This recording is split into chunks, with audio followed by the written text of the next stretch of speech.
après avoir traversé les contrées supérieures, vint à Éphèse. Et ayant trouvé certains disciples, il leur dit, avez-vous reçu l'Esprit Saint après avoir cru? Et ils lui dirent, mais nous n'avons même pas ouï dire si l'Esprit Saint est. Je pense que j'ai la version Derby, je n'ai pas la version Second, mais c'est la version Second qui est affichée. Donc on va lire juste la version Second pour être sur la même page. Redonne-moi le premier verset.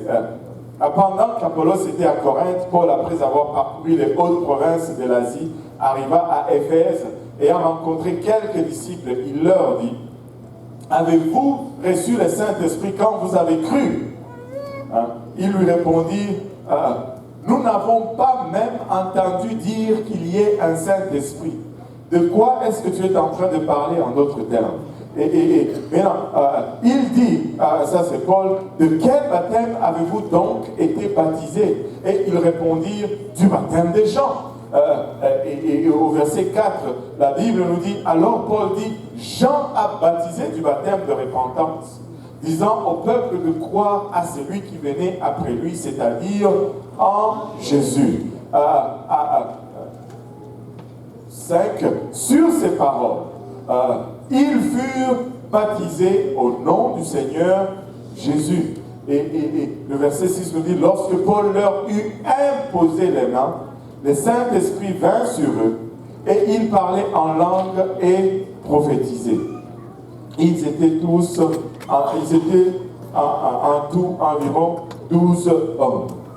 Prions et demandons l'aide de Dieu pour les moments qui vont suivre. Père éternel, nous te remercions encore une fois, Papa, pour ton amour, ta bonté, ta fidélité. Nous te remercions, Papa, pour le privilège que nous avons aujourd'hui d'être réunis en ces lieux, Papa, dans ta présence. Merci pour cette présence. Père, nous reconnaissons néanmoins notre nature charnelle qui ne peut recevoir les choses spirituelles car elles sont folies pour nous. Nous prions ainsi, Seigneur, que tu étends ta main sur nous. Papa, il avachata, que tu nous fasses don de ton onction, Seigneur, afin que nous puissions, Papa, comprendre ces choses. Papa, non seulement les comprendre, que nous puissions aussi les recevoir dans nos cœurs. Puisse y trouver une place où nous vont germer, produire de fruits, et que ce fruit nous conduise jusque dans la vie éternelle. Et c'est avec l'action de grâce dans nos cœurs que nous te prions. Dans le nom de Jésus, nous disons tous au nom de Jésus. Alléluia. Pouvons-nous poser nos Bibles pour un moment et battre la main pour le Seigneur?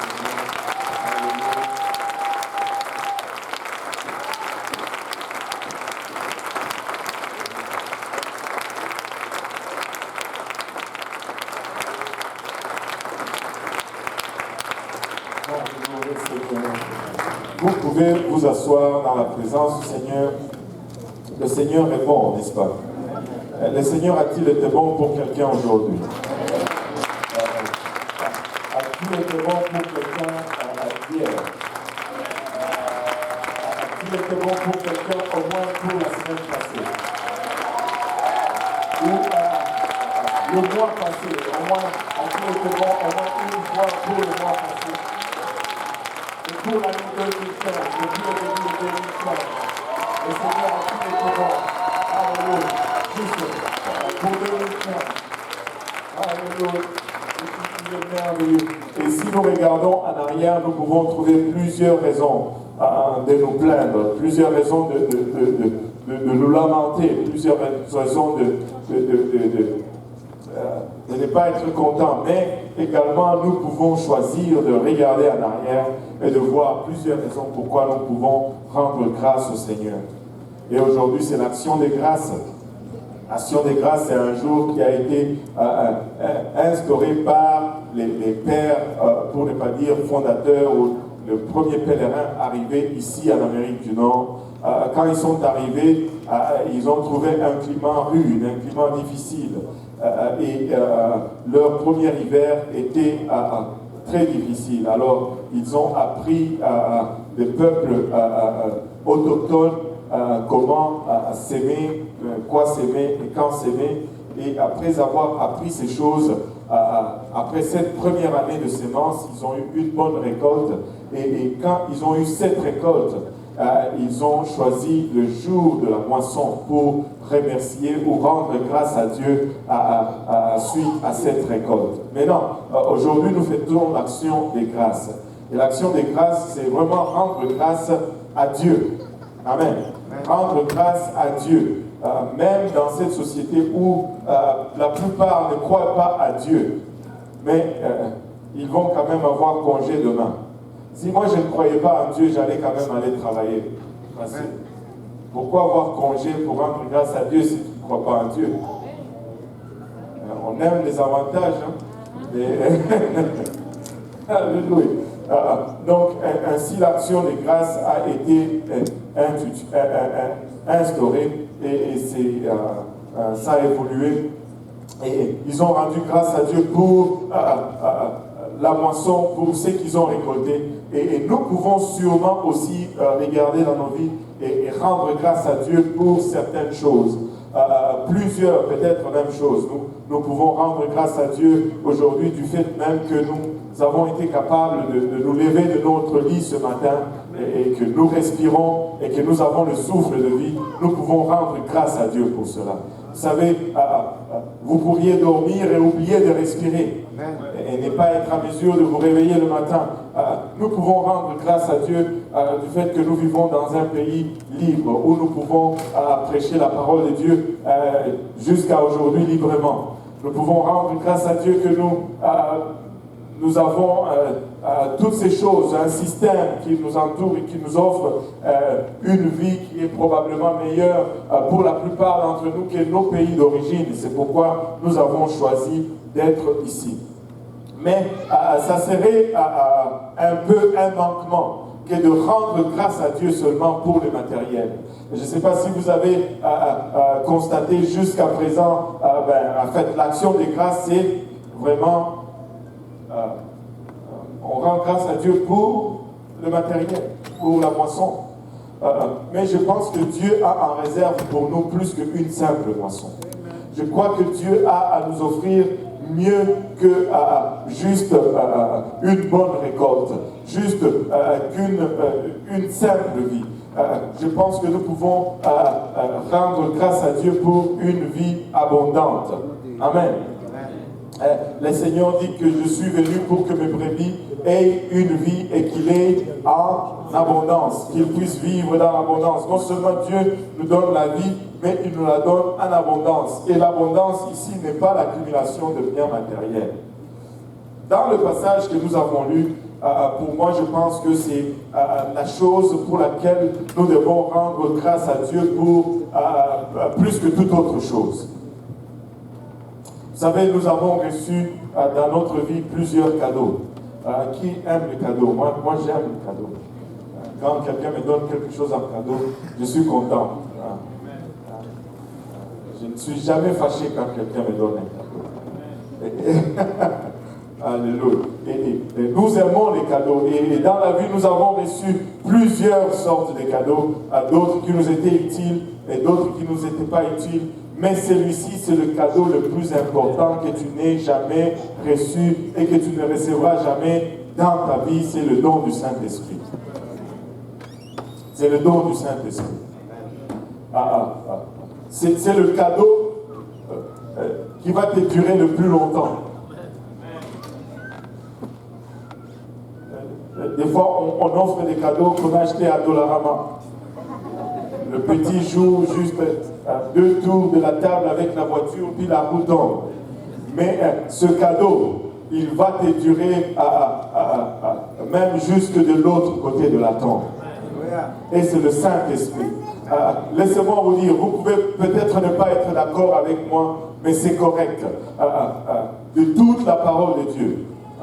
Moi, je pense que la chose la plus importante, le plus grand miracle que vous n'allez jamais être témoin, que vous n'allez jamais expérimenter, c'est le jour où vous allez recevoir le Saint-Esprit et que vous allez parler en d'autres langues comme l'Esprit vous donne de vous exprimer. C'est le plus grand miracle de votre existence. parce que c'est le seul miracle qui défait la malédiction que le diable a mis sur nous, avec notre coopération, bien entendu, par la désobéissance. C'est le seul miracle qui défait cette malédiction. C'est la seule chose qui, qui réverse le processus de la mort qui a été déclenché en nous lorsque nous avons mangé le fruit de la connaissance du bien et du mal.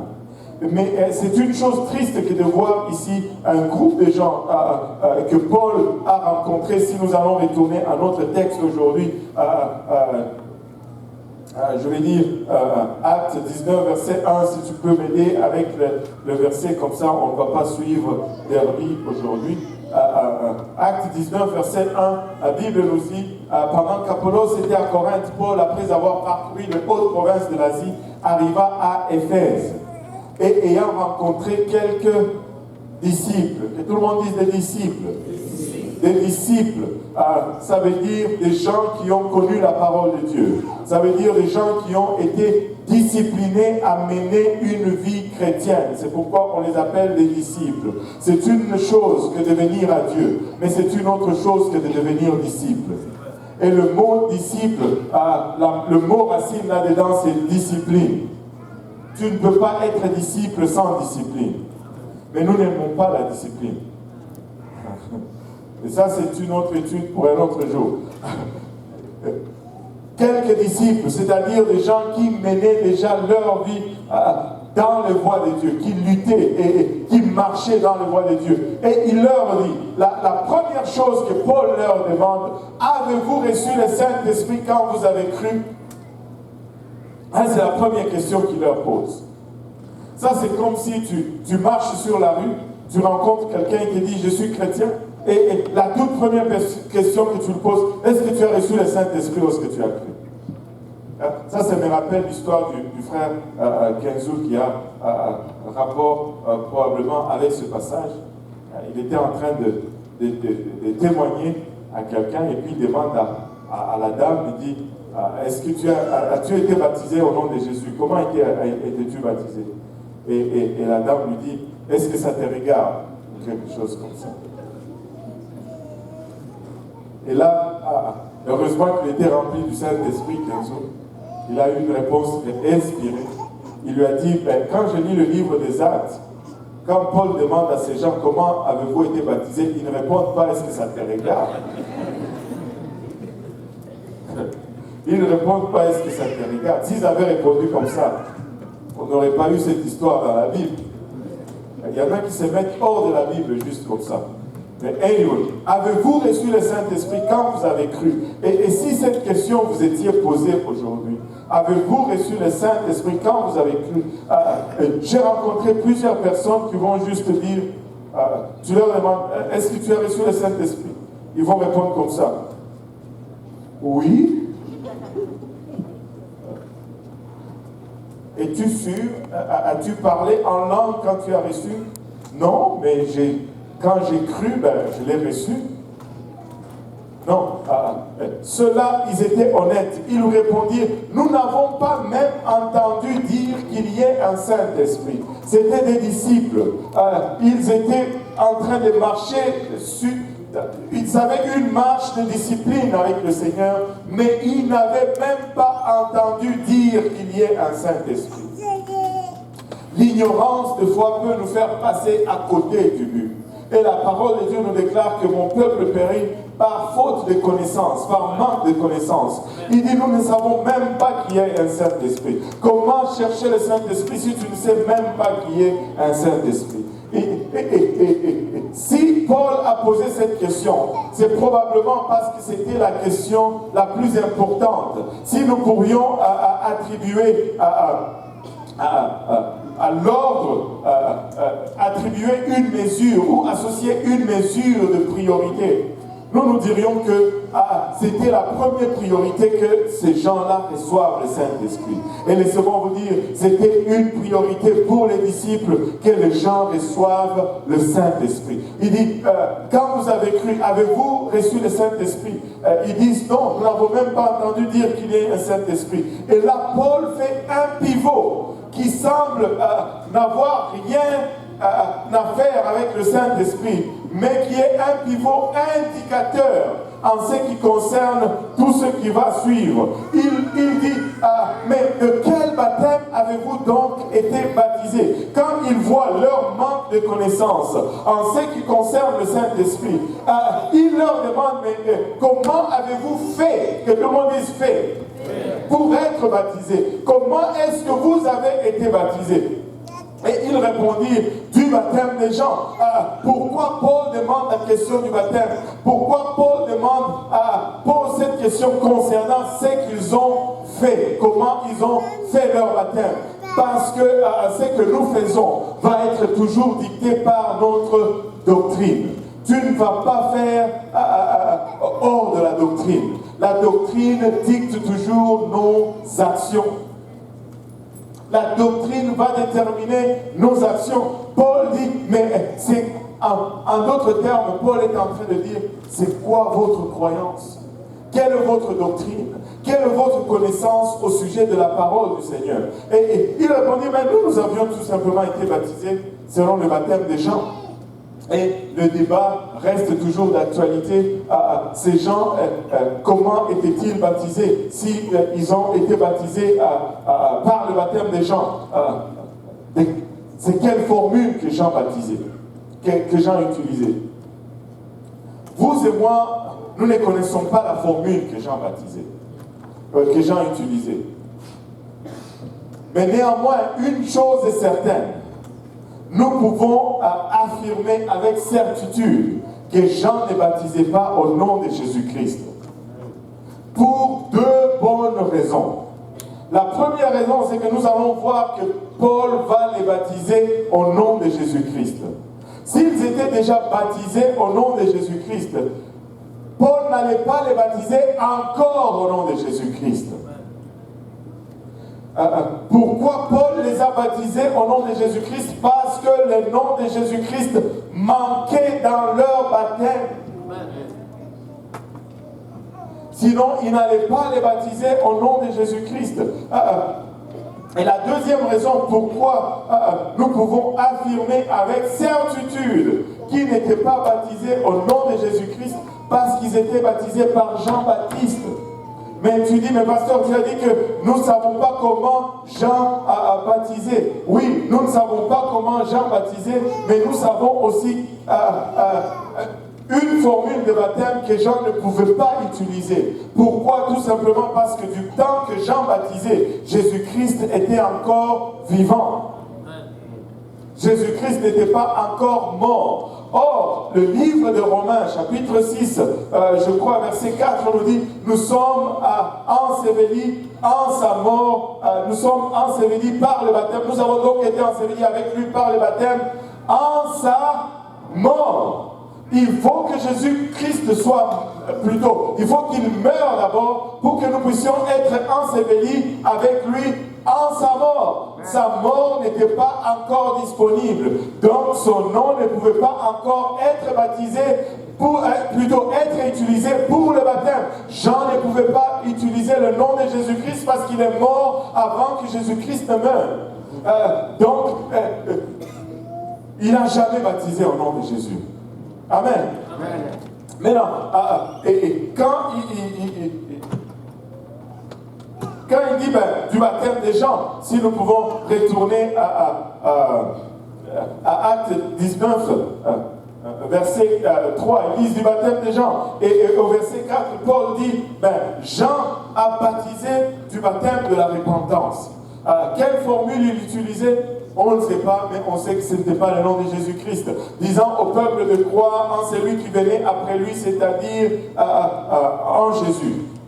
Et sur ces paroles, verset 5, sur ces paroles, ils furent baptisés au nom du Seigneur Jésus. Ces gens qui étaient baptisés par le baptême des gens, parce que le nom de Jésus-Christ n'était pas contenu dans leur baptême.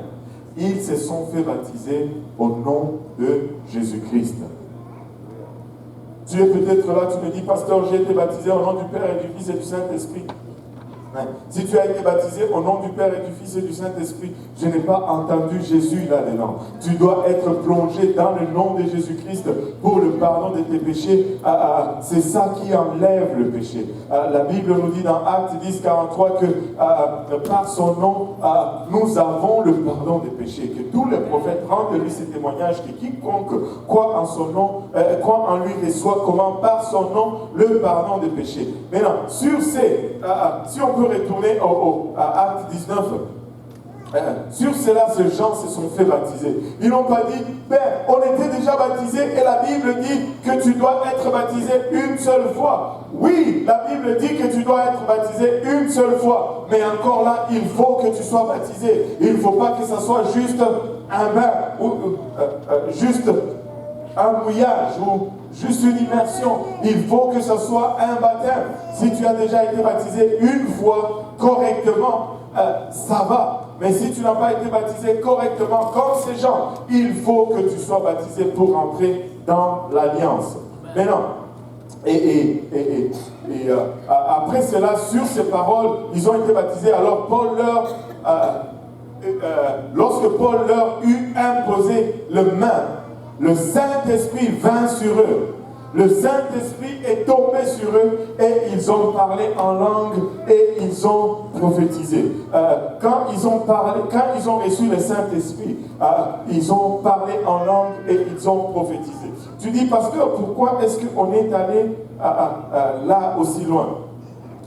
On est allé aussi loin parce que de nos jours, c'est très difficile de rencontrer un non-chrétien. Parce que tout le monde est chrétien, en général. Même juste, on est né, puis on dit on est chrétien.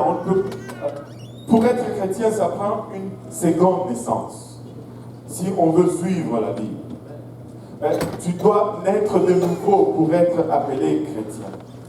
Et aujourd'hui, vous savez, du temps des apôtres, tu n'étais pas appelé chrétien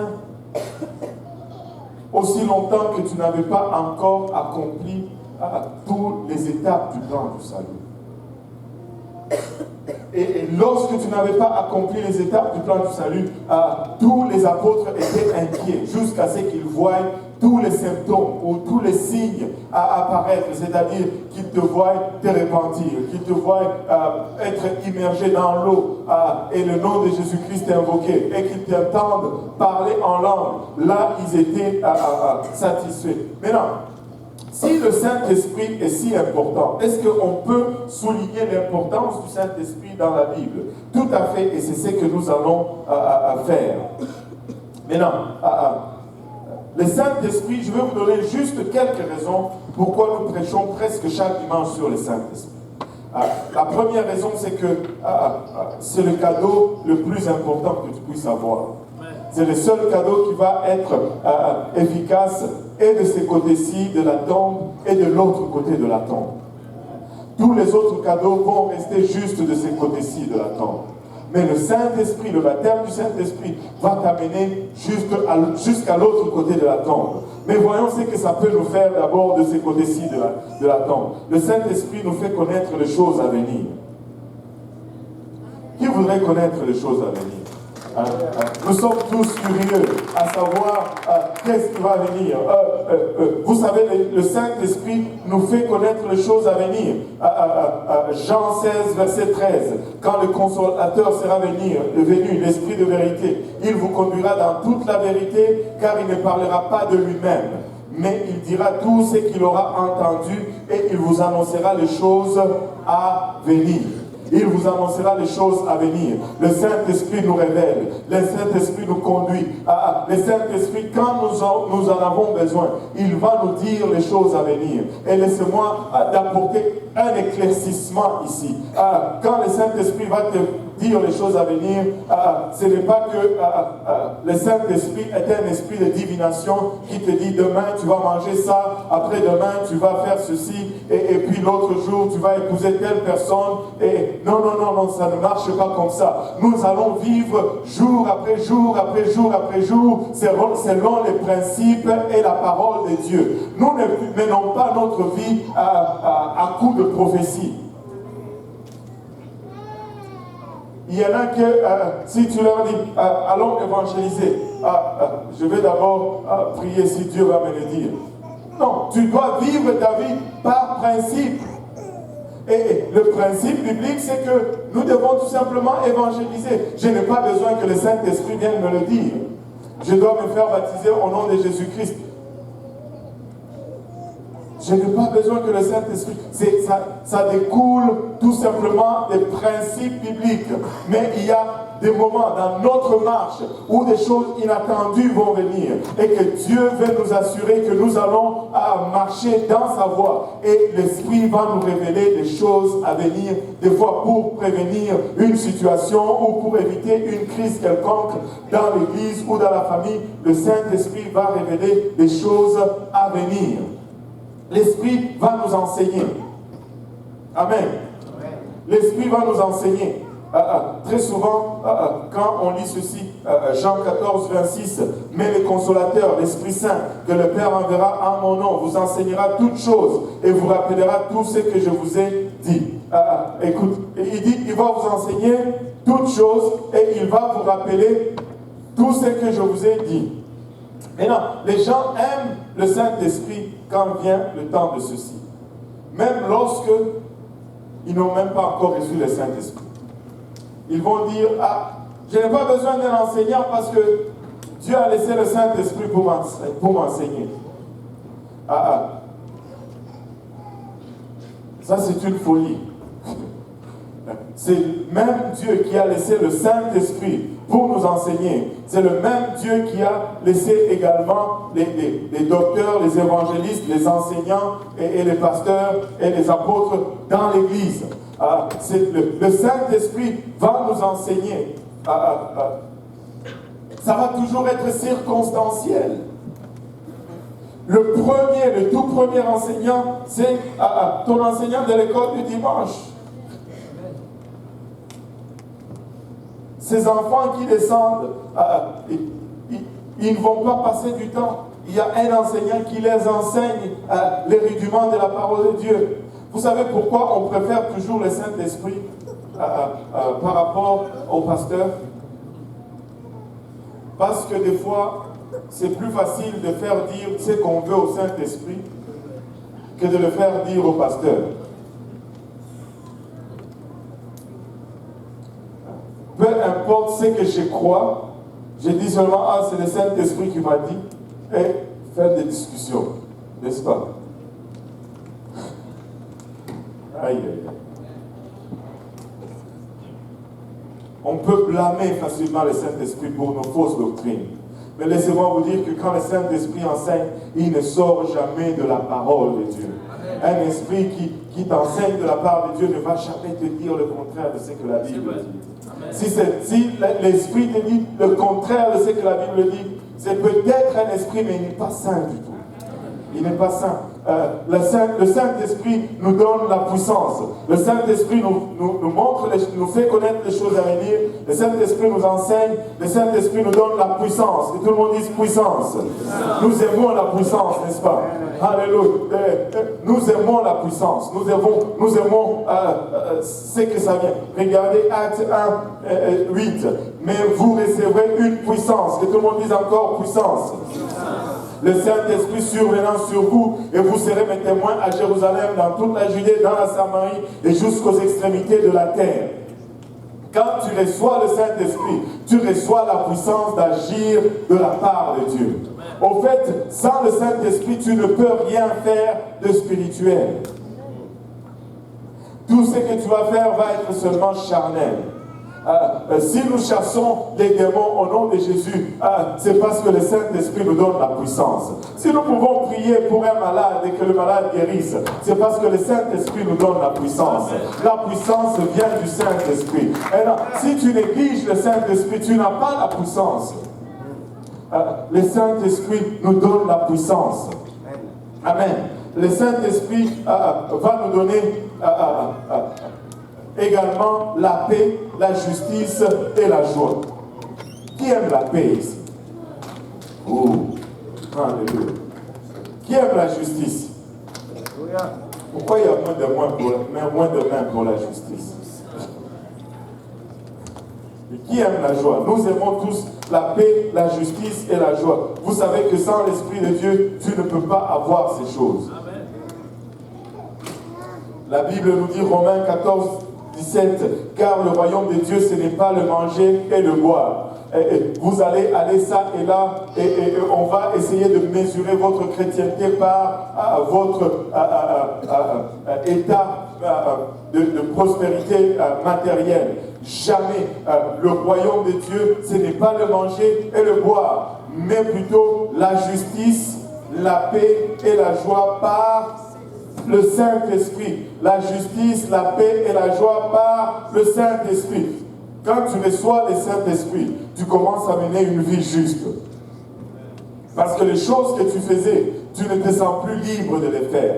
Les mensonges que tu disais avant tu mentais et tu étais même content de mentir. Mais maintenant, quand un mensonge échappe de ta bouche, tu te sens mal dans ton cœur. Avant, tu pouvais critiquer, manger quelqu'un, le dévorer littéralement, le tailler en pièces lorsque la personne n'est pas là avec une autre personne. Mais aujourd'hui, parce que le Saint-Esprit est en toi, tu n'arrives plus à faire ces choses. Parce que l'Esprit de Dieu te convainc de ce que tu es en train de faire. Amen. Et quand tu commences à marcher dans la justice, il y a une paix qui vient avec cela. Quand tu as payé toutes tes factures, quand tu n'as fait du tort à personne, quand tu n'as volé, tu ne dois rien à personne, tu as fait ta part, tu es juste, il y a une paix qui vient avec cela. Même si tu es en manque, mais lorsque tu as accompli ces choses, lorsque tu as marché dans toute la justice, tu es en paix. Tu dors les deux yeux fermés. Tu ne dors pas un œil mardi, un œil mercredi. Non, les deux yeux dorment tous les jours. Amen. Mais quand tu as la paix, quand tu marches dans la justice et que tu as la paix, il y a une joie qui bouillonne en dedans de toi. Des fois, tout ne marche pas autour de toi, mais parce que toi, tu as fait ce que tu devais faire, tu as la paix. Et parce que tu as la paix, ça crée une joie en toi. Des fois, tu es juste en train de marcher et tu souris juste pour rien. Parce que la paix de Dieu est en toi. Laisse-moi te dire, rien à l'extérieur ne peut te voler de cette paix. Et tu ne peux pas l'avoir sans le Saint-Esprit. Tu ne peux pas l'avoir sans le Saint-Esprit. Le Saint-Esprit transmet l'amour. Que tout le monde dise l'amour. Tout le monde dise l'amour. Que tout le monde dise l'amour. Oh, alléluia. Que tout le monde dise l'amour. Oh, laisse-moi te dire, tu ne peux pas aimer sans le Saint-Esprit. Tu peux t'efforcer d'aimer. Mais tu ne vas pas arriver à terme sans le Saint-Esprit. Regardez avec moi Romains 5, 5. Or, l'espérance ne trompe point, parce que l'amour, que tout le monde dise l'amour. L'amour, pas l'amour des hommes, mais l'amour de Dieu est répandu dans nos cœurs. Par qui? Par le Saint-Esprit qui nous a été donné. Sans le Saint-Esprit, tu ne peux pas aimer comme Dieu aime.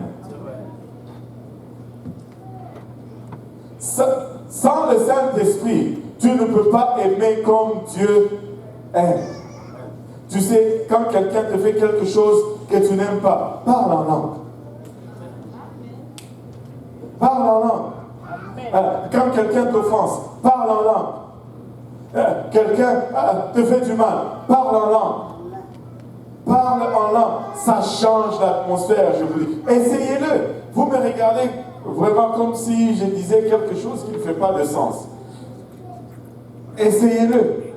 Parle en langue. Le parler en langue, ce n'est pas juste pour courir dans l'église. C'est pour ces moments difficiles que Dieu nous l'a donné. Parle en langue. Prie pour la personne en langue. Tu vas voir que ce que tu ressens va commencer à être transformé. Tu ne peux pas aimer comme Dieu aime sans l'Esprit de Dieu. Au maximum, tu peux aimer jusqu'à ce que la personne t'offense. Et là, tu vas voir que ta chair va venir très vite prendre le contrôle. Mais sans l'Esprit de Dieu, tu ne peux pas aimer comme Dieu veut que tu aimes. Maintenant, si tous ces points que j'ai cités ici ne t'ont pas convaincu pour désirer le Saint-Esprit, au moins celui-ci devrait te convaincre. C'est le Saint-Esprit qui nous ressuscite au jour de la résurrection. Sans le Saint-Esprit, je ne peux pas ressusciter. Sans le Saint-Esprit, je suis forcé à la deuxième résurrection. Or, vous savez que la deuxième résurrection, ce n'est pas celle-là que tu dois rechercher. Tu dois ressusciter au son de la trompette. Amen. Tu dois ressusciter au signal de l'archange. Et sans le Saint-Esprit, tu ne peux pas ressusciter à la première résurrection. Regardez, d'abord, nous avons la promesse de la résurrection. Même si je meurs, j'ai l'espoir en moi que Christ va me ressusciter au jour de son retour parce que j'ai son esprit en moi. 1 Corinthiens 15, 51 nous dit, voici, je vous dis un mystère, nous ne mourrons pas tous, mais tous nous serons changés. En un instant, en un clin d'œil, à la dernière trompette, la trompette sonnera et les morts ressusciteront incorruptibles et nous serons changés, car il faut que ces corps corruptibles revêtent l'incorruptibilité et ces corps mortels revêtent l'immortalité. Maintenant, comment est-ce que cela va arriver? Romains 8, verset 11 nous dit, et si l'esprit de celui qui a ressuscité Jésus d'entre les morts habite en vous, si vous avez le Saint-Esprit en vous, c'est lui qui a ressuscité Christ d'entre les morts, rendra aussi la vie à vos corps mortels. Comment? Par son esprit qui habite en vous. Je dois avoir le Saint-Esprit en moi si je veux aspirer à la résurrection.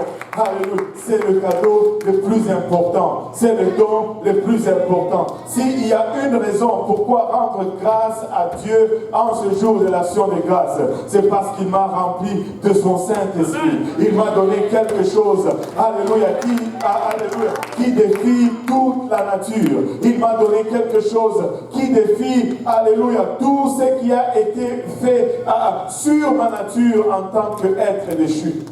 Même le lien de la mort ne peut me retenir si j'ai le Saint-Esprit en dedans de moi. Parce que j'ai l'esprit de celui qui a ressuscité Christ en moi. En ce jour-là, au jour du retour du Seigneur Jésus-Christ, moi aussi je vais ressusciter. Moi aussi je vais revivre. Peu importe l'état de décomposition dans lequel mon corps sera. Alléluia. Ça sera juste comme un tremblement de terre. Ça sera poussière après poussière, ossement après ossement. Et je vais reprendre forme. Et je vais reprendre souffle. Et je vais reprendre vie. Alléluia. Et cette fois-là, pas avec un corps, alléluia, mortel et périssable comme maintenant, mais avec un corps glorifié, avec un corps immortel, avec un corps qui ne connaît ni peine ni douleur, avec un corps qui ne se fatiguera plus jamais. C'est un cadeau qui vaut la peine de rendre grâce à Dieu pour aujourd'hui. S'il y a une raison pour laquelle je vais rendre grâce à Dieu, c'est parce qu'il m'a donné l'immortalité. C'est parce qu'il me permet de ressusciter. Alléluia. Même s'il ne guérit pas mon corps aujourd'hui, même s'il permettra peut-être qu'un jour je meure éventuellement, s'il tarde et que je vieillis et que après mes cellules ne se régénèrent plus et finalement ils s'éteignent et mon cœur arrête de battre. Avec son esprit en moi, j'aurai toujours l'espérance de revenir à la vie. J'aurai toujours l'espérance de revenir à la vie. Il a rendu cela disponible en payant de sa propre vie. Il est mort pour que nous puissions avoir la vie. Ce n'est pas un de ses associés qui est venu, il est venu lui-même.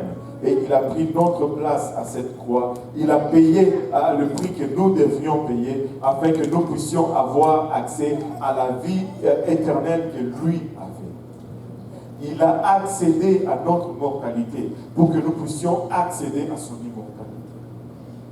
Il est un Dieu extraordinaire. Et aujourd'hui, si tu n'es pas encore rempli du Saint-Esprit, tu peux être rempli du Saint-Esprit aujourd'hui.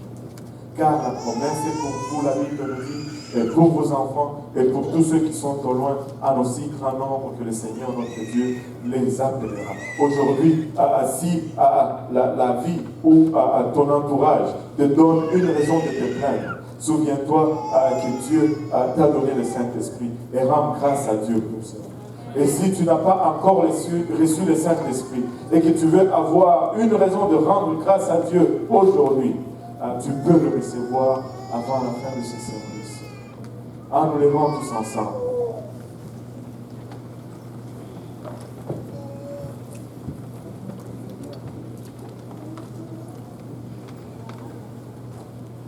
Nous n'allons pas nous plaindre aujourd'hui. Amen. Regarde ton voisin, dis-lui, je ne peux pas me plaindre. Je veux plutôt rendre grâce.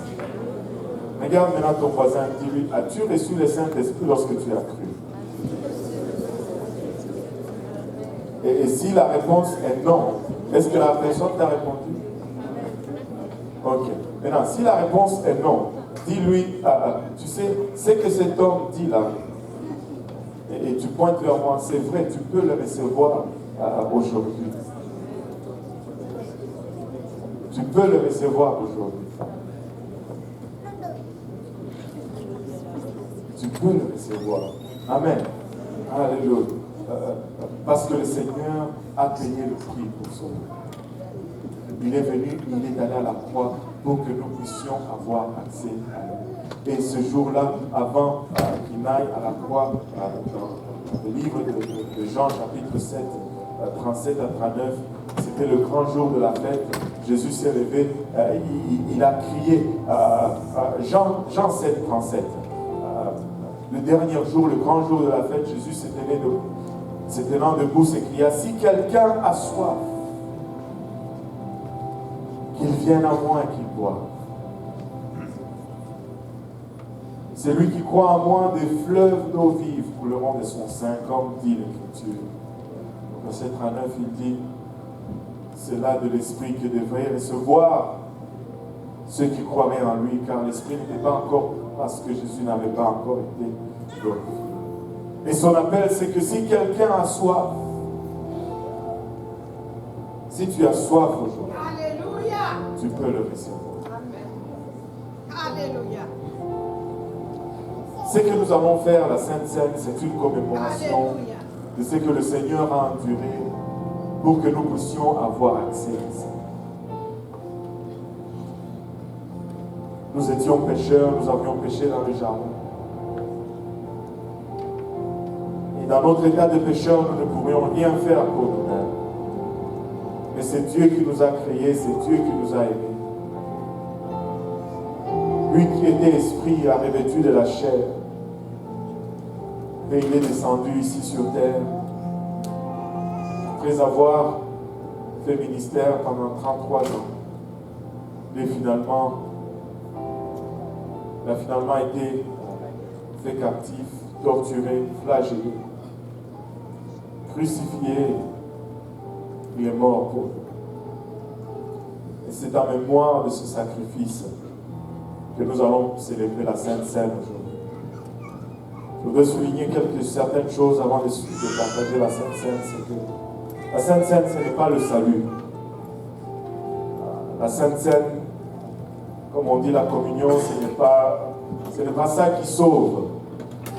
C'est une commémoration de ce que le Seigneur a fait pour que nous puissions être sauvés.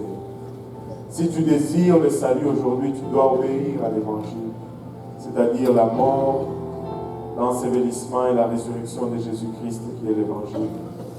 Et pour y obéir, tu dois te repentir de tes péchés, tu dois te faire baptiser au nom de Jésus-Christ et tu dois recevoir le baptême du Saint-Esprit avec l'évidence de parler en langue. Si néanmoins tu as déjà fait la décision de vivre pour Dieu et de faire tout à ton pouvoir pour marcher dans les voies de Dieu, tu es le bienvenu pour partager la Sainte Seine avec nous. Et si tu tergiverses encore dans cette décision, c'est mieux que tu t'abstiennes parce qu'au lieu que ce soit une bénédiction, ça pourrait être une malédiction. On va partager la Sainte Seine. Je vais demander aux huissiers de venir un peu, de nous aider à diriger le trafic. On va commencer avec les rangées aux extrémités. On va sortir vers l'extérieur, on va venir prendre la coupe et le pain. Il ne faut pas consommer tout de suite. Rentrer à votre place et puis après, on va prier ensemble et puis on va consommer ensemble.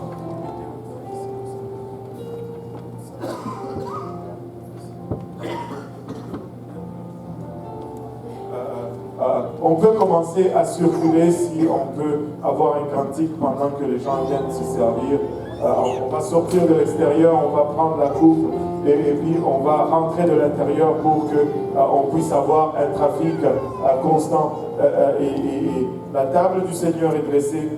S'il vous plaît, si nous pouvons hâter nos pas, comme ça nous allons gagner en temps.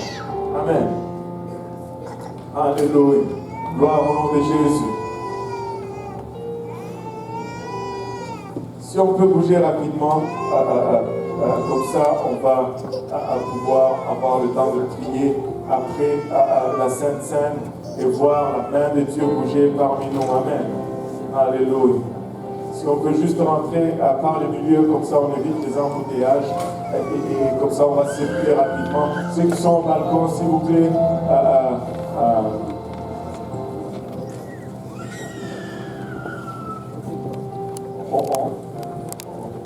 on va y aller rapidement.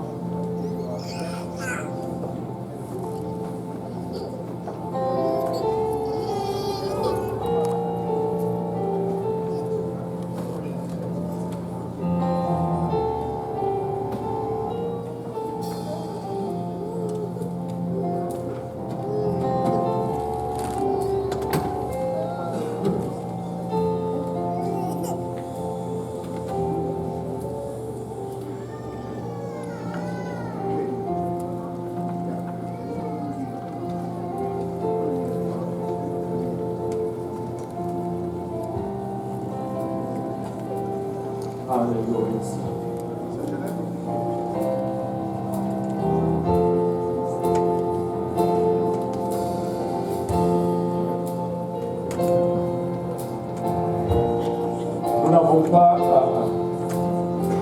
l'habitude de faire la Sainte Seine chaque semaine parce que la parole de Dieu ne nous enseigne pas quant au nombre de fois qu'on doit le faire. Mais la parole de Dieu insiste grandement sur la façon de le faire. Et nous voulons préserver ce caractère sacré de cette semaine. C'est pourquoi nous le faisons 2, 3, tout au plus 4 fois par année. Pour que nous puissions préserver le caractère sacré. Alléluia. Si vous vous servez, gardez votre coupe et votre pain et jusqu'à ce que tout le monde se soit servi. Et après, on pourra prier ensemble et partager la Sainte Seine ensemble.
nous allons rendre grâce à Dieu pour ce qu'il a fait au fait pour que nous puissions avoir accès à sa présence encore une fois. Vous voyez, le péché nous a séparés de lui.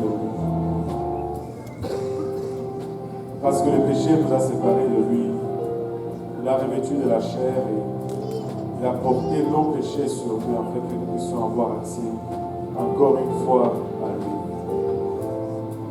Prions tous ensemble, Père Céleste. Nous voulons te remercier, Éternel, de ce que tu as accompli pour nous. Le privilège d'être dans ta présence. Pas de sentir celle-ci tout autour de nous et en dedans de nous. Nous voulons réaliser le prix que tu as payé, Seigneur, pour ce. Merci pour l'humiliation à la croix. Merci pour la flagellation. Merci, Seigneur, d'avoir enduré les moqueries, les crachats, l'arrachement de poils, Seigneur, la couronne d'épines sur ta tête. Pas les clous dans tes mains, dans tes pieds. Pas l'agonie à cette croix, Seigneur, afin que nous puissions nous approcher de toi, Seigneur. Pas alors que nous venons pour nous commémorer, Seigneur, ce temps.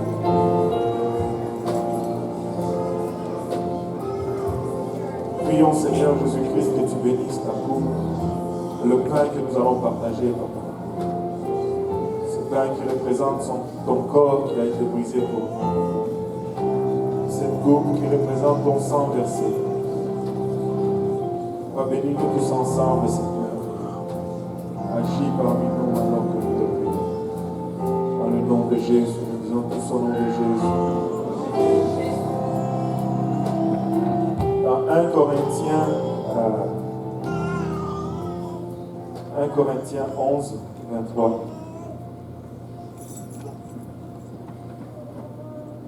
Paul nous écrit, il dit, car j'ai reçu du Seigneur ce que je vous ai enseigné. C'est que le Seigneur Jésus, dans la nuit où il fut livré, prit du pain. Et après avoir rendu grâce, le rompit et dit, ceci est mon corps qui est rompu pour vous. Faites ceci en mémoire de moi. Mangeons maintenant ce pain en mémoire du corps du Seigneur Jésus-Christ brisé pour nous.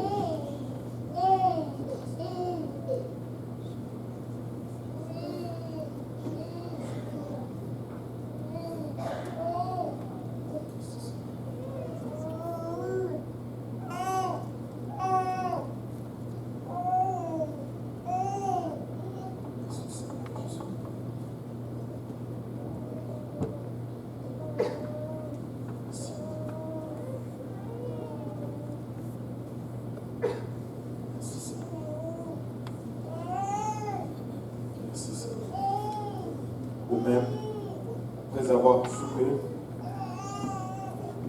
prit la coupe et dit, cette coupe est la nouvelle alliance en mon sang. Faites ceci en mémoire de moi toutes les fois que vous en boivez. Car, les fois que vous mangez de ce pain, que vous buvez de cette coupe, vous annoncez la mort du Seigneur jusqu'à ce qu'il vienne. Buvons maintenant cette coupe en mémoire du sang de Jésus-Christ versé pour nous tous et toutes les réponses.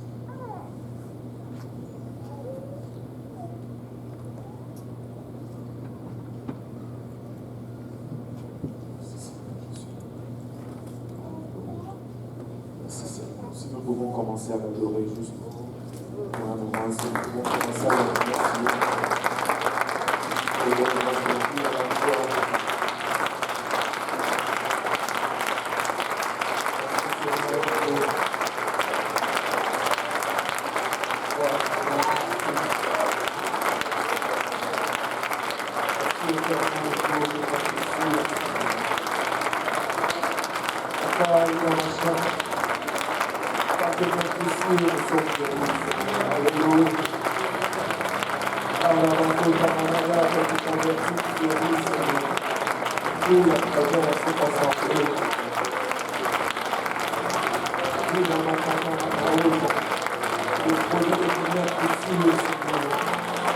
Alléluia.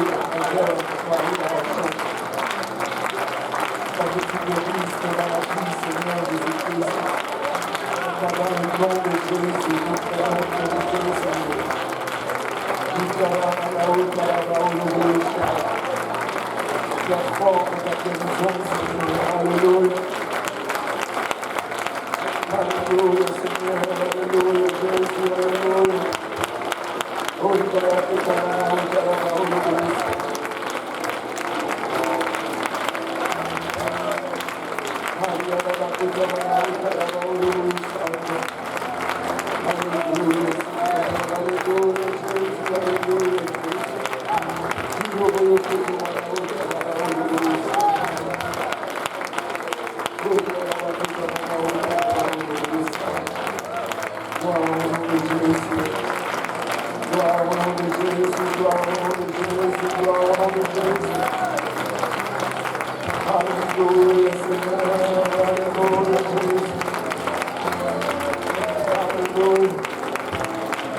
Alléluia.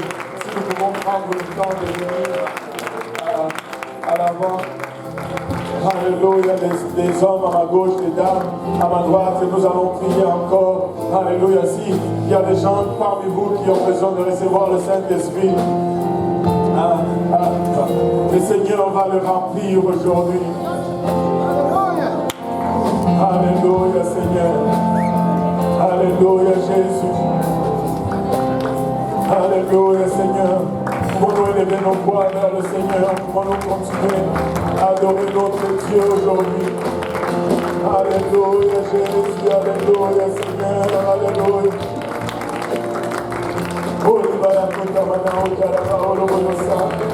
Et quelqu'un a prié à travers. Alléluia. Il y a des gens qui ont besoin de recevoir le Saint-Esprit en Seigneur. Il y a des gens qui ont besoin d'être touchés. Et si vous voulez être baptisé au nom de Jésus-Christ pour le pardon de vos péchés, vous pouvez l'être aujourd'hui. Nous avons l'eau, nous avons le vêtement de l'échange. Il y a des gens qui viennent pour se faire baptiser. Alléluia. Vous pouvez vous joindre à eux. Et revêtir le nom de Christ aujourd'hui à travers les autres baptêmes. Alléluia, Seigneur. Alléluia, Jésus. Alléluia, Seigneur. Alléluia, Jésus. Alléluia, Jésus. Oh, la